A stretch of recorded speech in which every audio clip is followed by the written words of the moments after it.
Добър ден! Предполагам, нямам нужда от представяне. Няма нужда да се представям. Часът е 12:37. В момента е 17 юни. Аз, доколкото разбрах, съм под общодържавно издирване. Предполагам, че съм нелицеприятен на много от вас. Гласът ми е доста противен на много от вас. Но ще ви помоля, ако има как, да ме изслушате. Ще ви кажа какво всъщност ще обясня в този видеоклип. По някакъв начин, ако има как да ви заинтригувам вниманието. Ще говоря за тенденциозното разследване срещу мен от страна на МВР, Министерството на вътрешните работи, на криминалните, т.е. оперативните в Перник. И тенденциозно, обаче малко по-различно от страна на някои неща, които всъщност не са ясни на обществото. Аз ще се опитам по някакъв начин да ги разясня с факти, с доказателства и с свидетели, които могат да представят своите свидетелски показания, когато стъпим в съда. Ще кажа доста лица хикс, които имат общо в моя случай, но някои ще откажа, тези, които фактически ще ги спомена, ще откажа да ги назовавам на име, за да не ги правя медийни звезди като мен. Искам всичко да се знае, за това ви разяснявам. Така, да започнем. Предполагам, знаете, че всичко в този разговор предусещате, че ще се касае, освен за разследването, което казвам, и за случая, който гръмна в цяла България. Въз основа на гористата местност Голо Бърдо, което е малко преувеличено, тъй като Голо Бърдо е малко по-нагоре от конкретната случка, която се състоя там. И всъщност каква е случката? Нека започнем първо да се върнем малко назад във времето. До 2024 година, 2 октомври. 2024 година, 2 октомври, бях пуснат на свобода. След пускането ми на свобода, към мен бяха предприети разследващи се мерки, действия и така нареченото в Министерството на вътрешните работи СРС. За тези от вас, които не знаят, това означава специални разузнавателни средства за разследване. Са тези средства. Така. В тези разузнавателни средства влизат подслушване на телефони. Главните горе-долу неща ви казвам. Те са много на брой, но мисля, че трябва да отделим малко повече време. А искам разговорът ми с вас да е малко по-збит. В тези разузнавателни средства влизат главно подслушване на телефони и, например, да кажем, преследвания с превозно средство, залепено до личното ни фактически превозно средство. Не залепено, може на една кола назад, 2 коли, причаквания, дебнения и така нататък. Каквито дебнения и причаквания са били много пъти. Ако органите на реда си мисля, че не съм ги забелязал, са в грешка, винаги съм ги забелязвал. Така, това е напълно обикновено, дами и господа, и напълно легално и напълно нормално. С човек, който има моето име, минало, медиен шум, да се стигне до такъв извод, да бъде започнато СРС. Това е напълно нормално. До тук добре. Така, след доста време изразходвано върху наблюдение от страна на МВР относно мен, МВР събираха факти, доказателства и опитваха се да ги съберат, но не събраха нищо. Факти и доказателства относно криминална проява, криминално деяние, просто да ме хванат в крачка за определено криминално действие. Деяние, престъпление. Какъвто искате синоним, използвайте. Не бяха събрани такива доказателства и такива факти и се започнаха едни други неща. Само преди 3 седмици бях извикан за тежко криминално престъпление на територията на град Перник, в което тежко криминално престъпление органите на реда, оперативните в Перник, бяха сигурни, че са ме хванали. Бяха сигурни, че аз съм извършил това действие. Поне така говореха думите им, действията им и доста неща, които аз видях. За тяхно най-голямо съжаление обаче, аз тогава имах алиби с свидетели, които бяха дошли в съответните РПУ-та, първо и второ РПУ Перник, и бяха представили техните показания, че са били с мен в диапазонът от време, в който е станало тежкото криминално престъпление на територията на град Перник. Диапазон от време, мисля, че беше между 2 и 3 сутринта, доколкото разбрах. Така, те очакваха вероятно да кажа, че съм си бил в нас и съм спал, което да доведе до още по-голямо разследване, тъй като алибито ми не е така малко колебливо изглежда. Би изглеждало малко колебливо. Ако, разбира се, бях казал това, тъй като живея сам и най-нормалното нещо един човек между 2 и 3 сутринта да прави е да спи. Разбира се, говорим за нормалните хора. Така, това е последната случка, за която бях повикан.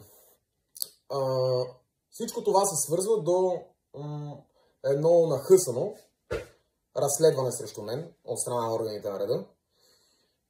И стигаме до тази случка, която се състоя в четвъртък, в гористата местност, както вече се изразих.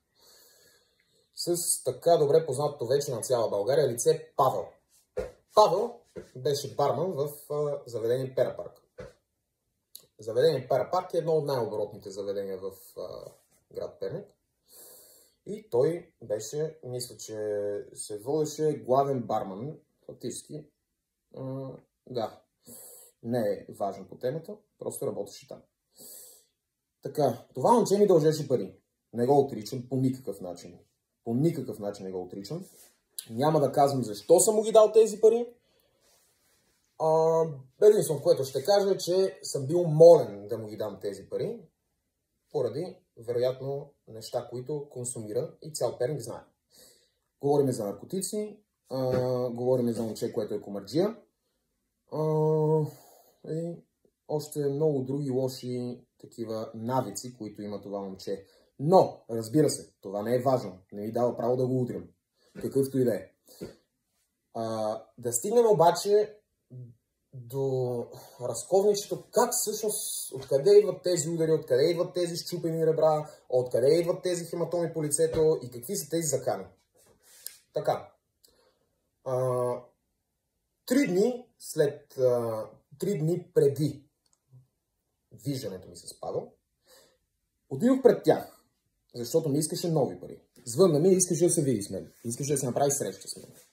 Отидох пред тях с моят личен автомобил, спрях, той се качи в колата и ми поиска 2000 лева. Тези 2000 лева бяха поредните 2000 лева. Вече му бях дал 2000 лева преди около, да кажем, 1 месец и нещо.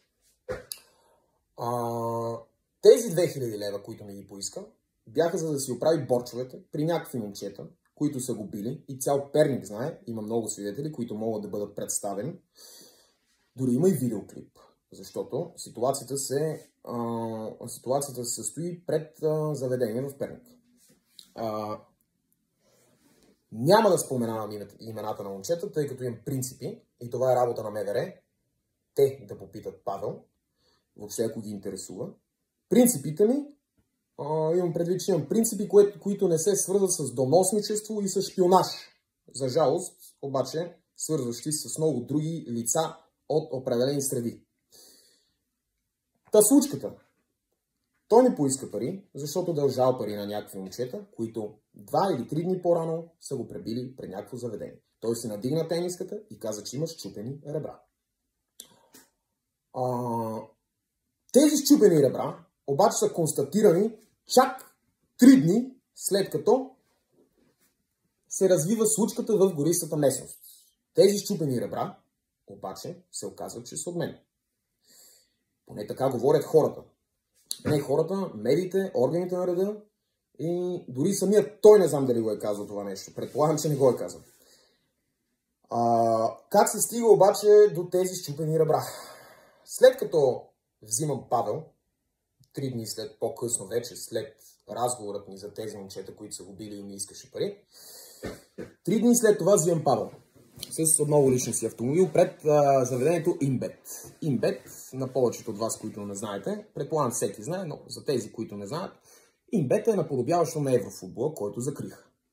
Така, вътре хората играят комар, както и той. Отидох пред InBet, чрез разговор по телефона, говорихме по Viber и трябваше да се видим. Предложих му изход от цялата ситуация, тъй като ни дължеше пари, искаше още. И му предложих да го отведа, имам 2 или 3 варианта, да го отведа при някакво момче, от което да вземе пари и да се занимава с него.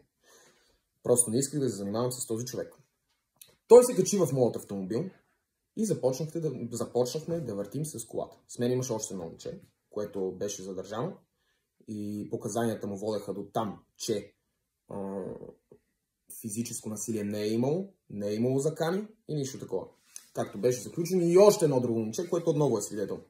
Предполагам, прокуратурата може да каже, че са близки до подсъдими и обвиняемия Михайлов. Но свидетелствата са факт. Тъй като и по моето дело имаше много свидетели, които бяха близки с така наречените жалбоподатели, но думите им бяха приети срещу мен. Така че предполагам, трябва тези думи да се приемат тук. Започнахме да се движим с превозното ми средство. Стигнахме до квартал Ралица. Той е малко по-нагоре от заведението. Над центъра. Ние бяхме на центъра, заведението е в центъра. Стигнахме до квартал на Ралица, до последната къща на квартал Ралица. Много хора ходят там, вечер, през деня и така нататък. След като преминаш обаче последната къща, има място, на което колата може да се завърти и да слязат надолу. Тъй като пред тази къща е доста тесно разстоянието и трябва да си професионален шофьор, какъвто аз не съм, за жалост. Доста тесно разстояние, в което е трудно да завъртиш. Качваш се малко по-нагоре, където има широко, въртиш там и си тръгваш. Разговорът ни в колата се състоя в основа на въпроси като от сорта. Кога ще ми върнеш парите? Защо ме лъжеш? Говорихме за човекът, при който ще му оправя парите. Един от многото хора, примерно, който мога да му оправя парите. Няма да го споменам, защото и той ще стане медийна звезда, както казах в началото.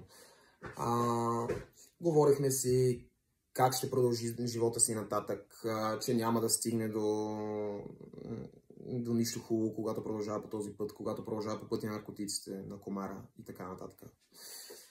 Стигнахме определена точка, на която той се филмира. Може би съм повишил тона, може би съм му говорил по-остро, поради неточните му и измамнически прояви към мен, въз основа на финансите, които трябваше да ми даде. Стигнахме до тази точка, в която той отвори колата и се хвърли по тръните и започна да бяга. По лице, както твърдят още 2 лица. Той обаче е небезизвестен с тези свои прояви. Не за първи път изпада в параноя, не за първи път започва да се филмира, че някой ще го бие и че някой ще го гони. Обаче се случи точно тогава, когато не трябваше. Той започна да бяга, влезе в някаква горичка с тръни и оттам губим следата. По-късно обаче, след като се прибирам, разбирам, че е подаден телефонно обаждане на 112, докато това момче е било в гората. Така, след това телефонно обаждане, лицето е преведено, конвоирано вероятно, до централната болница в град Перник. В тази болница, тази тетрадка ми дай. В тази болница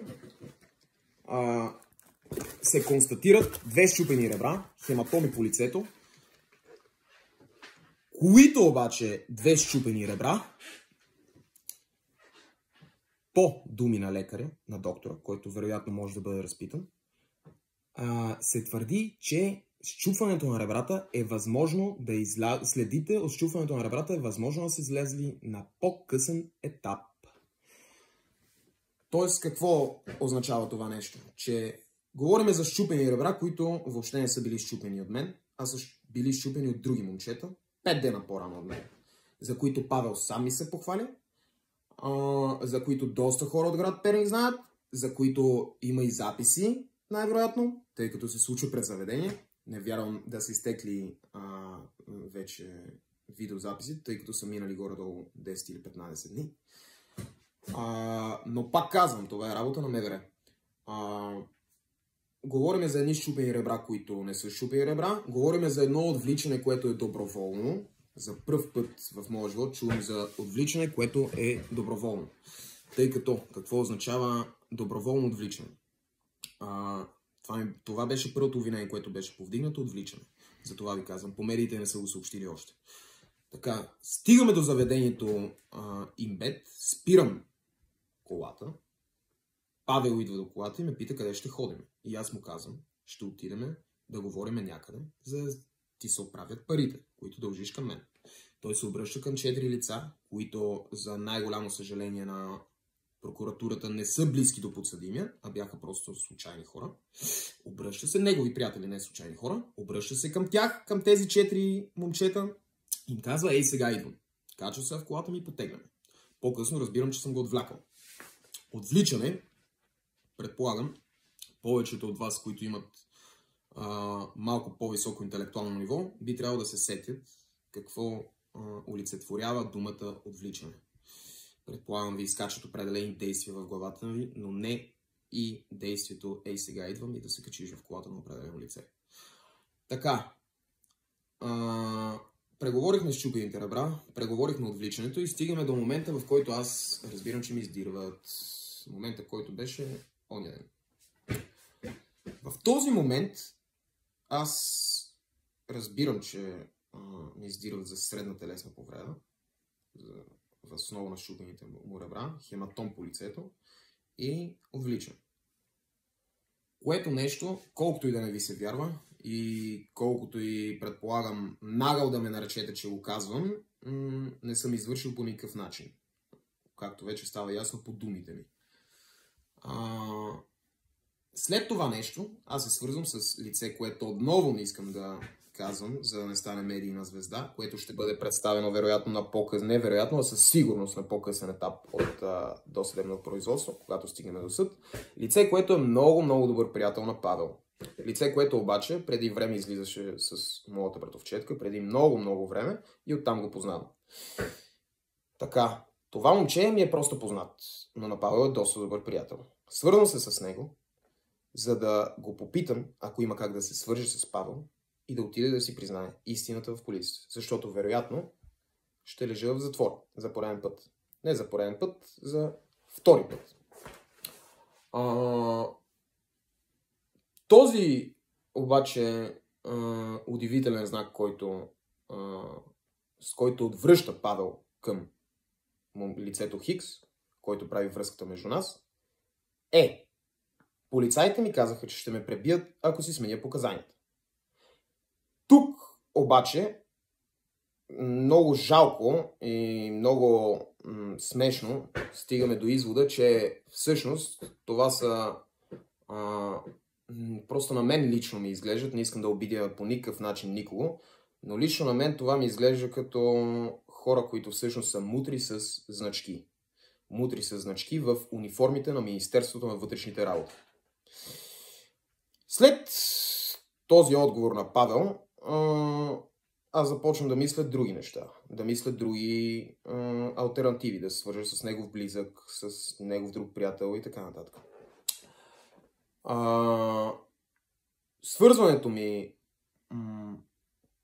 следващото ми свързване е личен разговор, не през човек, личен разговор през телефона на лицето Хикс, който прави връзката между мен и неговото семейство, с сестрата на жертвата, Беатрис, с която вчера разговарях.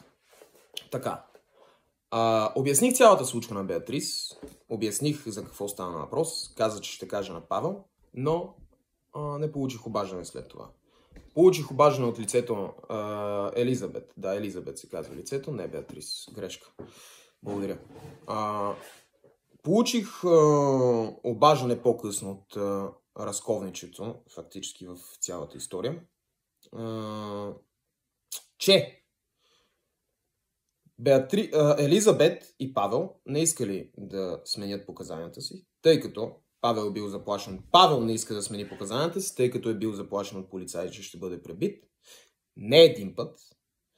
А Елизабет не искала да смени показанията си, тъй като кмета на Перник, Станислав Владимиров, пълни уважения към него, нямам нищо против този човек, просто говорим с факти, които са ми казани от това лице, което прави връзката. Факти, които стигат до думите на Станислав Владимиров, че той предлага своята защита на цялото семейство и че няма от какво да се притесняват, само и само да не си махат показанията.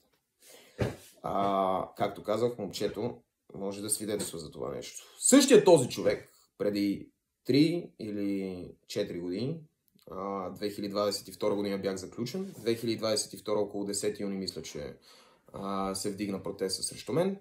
Същия този човек тогава започна фактически медийната сага срещу прокурорския син с вдигането на протеста. Разбира се, това вероятно е за да се справи с престъпността в Перник по някакъв начин, тъй като е добър и примерен кмет и заслужава уважението на всеки един гражданин.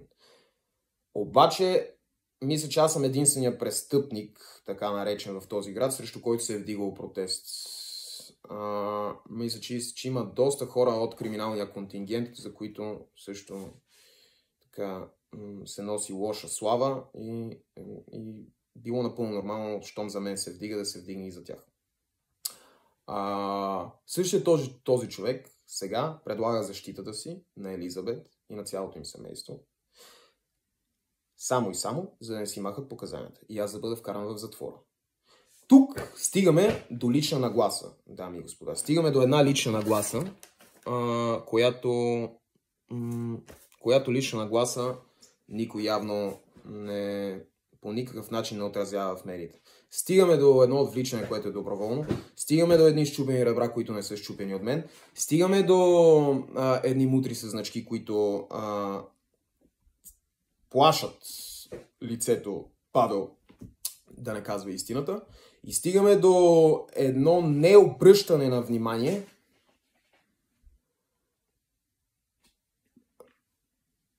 и стигаме до едно необръщане на внимание на констатираните счупени ребра в Централната болница в град Перник, в които показания докторът казва, че е много възможно ребрата да не са счупени от сега.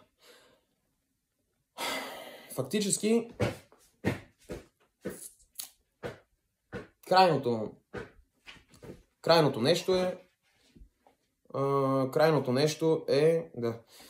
нещо е просто издирването на прокурорския син, непрецедентното водене на разследване от страна на МВР към него и едно лице, което не е било пребито от мен. Това е нещо, което исках да ви кажа. За сега поне не се сещам за нищо друго. Ще помоля по някакъв начин лицето Павел да бъде разпитано дали е било бито 5 дни по-рано преди да се срещне с мен, дали е дължал пари на други хора, фактически, които са му нанесли някаква физическа щета. Да се вземат камери, ако трябва, от заведението, пред което е бил бит, да бъдат разпитани свидетели, които дори и аз мога да намеря, но имам чувството, че аз върша по-голяма работа от оперативните в Перник в момента. И горе-долу, да, това са нещата, които искам да кажа. Надявам се по никакъв начин да не съм ви подразнил. И сезирам ви да не слушате медиите никога. Защото от личен опит знам, че медиите говорят доста неща, които въобще не са така. Не могат да представят детайлите, не могат да представят фактите. Те винаги съдят книгата по корицата. А корицата ми е, че аз съм един от най-големите престъпници в България. Може би най-големия престъпник на град Перник. И стигаме до извода, че във всяка една секунда, ежеминутно, ежесекундно, аз трябва да бъда вкаран в затвора. Трябва да бъда нарочен, трябва да съм черната овца и задължително единственият изход от ситуацията е хващането ми в определено криминално деяние. Да помисля дали има още нещо, което трябва да ви кажа. За медиите, пример. Да кажем някой пример, който така е доста смешен, тъй като ви казвам да не ги слушате. Например, думите на адвокат Костова от тази сутрин, мисля, че по BTV или по Нова бяха. Никога, адвокат Костова, не съм казал, че ще завладявам градът. Просто понякога наистина ми става смешно какви коментари излизат от устата на определени журналисти, адвокати, частни обвинители, прокурори и съдии срещу мен. Никога не съм казал в живота ми, че ще завладявам града и също ще си позволя да коментирам думите на една друга журналистка, която след като ме осъдиха на 4 години на първа инстанция, си позволи да коментира какво съм казал в съда, че ще правя схеми. Значи, трябва да съм доста голям идиот, за да кажа такова нещо. Предполагам, нещата и материалите по делото са записани, може да се провери какво съм казал. Думите тогава, обръщам се към съответната журналистка, тъй като и забравих името, думите тогава, госпожо журналистки, ми бяха, че ако ме вкарат в затвора, най-вероятно ще мисля разни схеми, за да изкарвам пари, които пари ще са предназначени за моя живот и за живота на моята майка. Това казах, докато бях в залата. Така че това са два примера, в които просто казвам да не се вярва на журналисти. Пожелавам ви да бъдете здрави и ви пожелавам един успешен ден. Това е всичко, което мога да ви кажа. Аз съм прокурорския син Васил Михайлов и се надявам случаят да бъде преразгледан, да се погледнат доста обстойно хората, които предлагат закрилите си върху определени лица, които искат да поддържат показанията срещу мен, които не са правилни, и да се прегледат хубаво кои са мутрите в униформите на МВР. Лек ден!